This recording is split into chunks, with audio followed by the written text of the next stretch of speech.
Welcome to the 501 Corner, where memory, truth, and justice meet. I'm Steve Novoychek. For years, I've walked scenes most folks never see, listened to stories most never hear, and learned that the truth is not always easy, but it is always there. Now let's get to it. This was not one of my cases. I was not the coroner nor an investigator involved in the Wayne DuMond story. What you're about to hear is my personal review based only on factual data and public records. I followed this case closely, as did many Arkansans. It is not an unsolved case in any fashion. It is simply a memory people should never forget. There are already numerous excellent podcasts and news reports that cover every angle in great detail. If you're interested in criminal justice or in how Arkansas crime and politics sometimes mingle, this is one you must learn about. What I want to do here is give you the straight talk memory with emphasis on lessons. Wayne Eugene DuMond was born in DeWitt, Arkansas in 1949. He served in Vietnam, came home, and carried a long shadow. Long before the case that made him infamous, there were accusations of violence, assault, even sexual assault that built a troubling pattern. In 1984 in Forest City, a 17-year-old cheerleader named Ashley Stevens, who was distantly related to then-Governor Bill Clinton, was kidnapped and raped. She identified DuMond. A jury convicted him. The judge sentenced him to life plus 20 years. That should have been the end, huh? But while awaiting trial, DuMond was castrated by unknown assailants at his home. No arrests were made.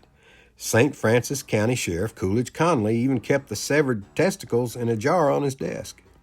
That grotesque detail helped turn DuMond into a figure of rumor and myth. Was he a victim of vigilantes?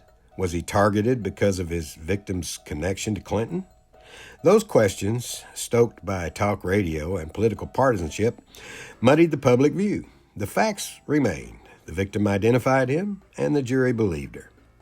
In 1992, acting governor Jim Guy Tucker reduced DuMond's sentence, making him parole eligible. Later, Governor Mike Huckabee advocated his supervised release to another state. The parole board approved, and in October 1999, DuMond walked out of prison and resettled in Missouri.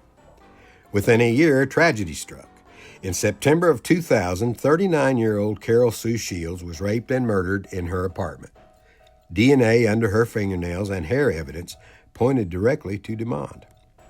A Missouri jury convicted him of first-degree murder in 2003, and investigators were preparing to charge him in another case, the murder of a pregnant woman, Sarah Andrasek, when DuMond died in prison in 2005.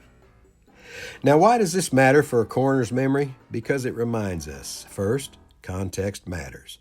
Patterns of past violence are predictors. Mercy and redemption are noble, but when we ignore patterns, people get hurt. Second, rumor kills. The castration, the jar, the politics, those became louder than the victims' voices. And when politics drowns out facts, real people pay the price. And third, decisions have consequences. Governors, parole boards, pastors, pundits, everybody in the chain bears responsibility for what happens when a dangerous man is set free to commit another crime. This case is closed. Wayne DuMond was convicted. Appeals affirmed it. He died behind bars. But the story is not about him anymore. It's about the women who lost their lives, Carol Sue Shields and Sarah Andrasek, and it's about Ashley Stevens. So let's remember them, and let's remember the lesson. Criminal justice is never a place for rumor or politics. It is about people, and it is about consequences. I'm Steve Novoychek, and this has been A Coroner's Memory. Y'all be kind to one another, would you?